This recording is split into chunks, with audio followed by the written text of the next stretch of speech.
If you enjoy mysteries with no clear answers, subscribe and stay curious. Let's move on to our true story. The man lived in a quiet apartment. He had chosen it deliberately.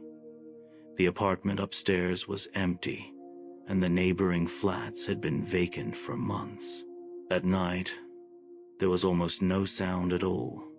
That evening, he came home late. He left his shoes by the door, as he always did, and walked into the kitchen without turning on the light. He took a glass from the cupboard. While filling it with water, he noticed a small crack along the rim. He didn't remember seeing it before, but it didn't seem important. All the glasses in the cupboard looked nearly identical. He drank the water and placed the glass on the counter, exactly where he usually left it. The surface was clean and dry. When he returned to the kitchen a short while later, there was a thin ring of moisture beneath the glass. That seemed reasonable.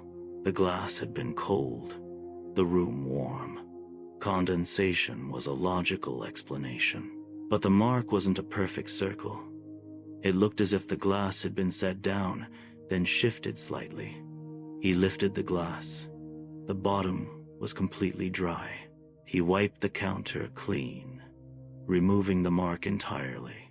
This time, he placed the glass back in the same spot, at the same angle.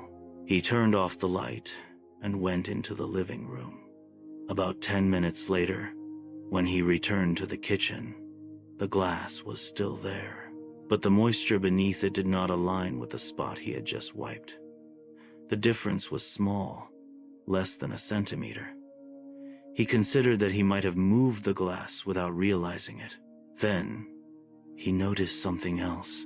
Near the back of the counter, in a place the glass could not normally reach, there was a second, faint ring. It looked older, almost dry. He checked the apartment. The doors were locked. The windows were closed. No one else was inside.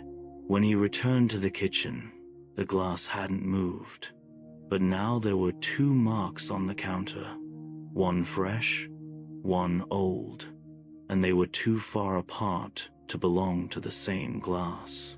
That night, he washed the glass and put it back in the cupboard.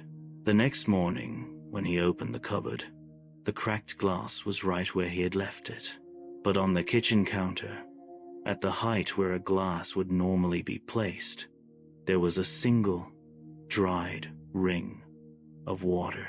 If the glass had been in the cupboard all night, when did the mark appear? There was no answer to that. So how do you think the scar formed?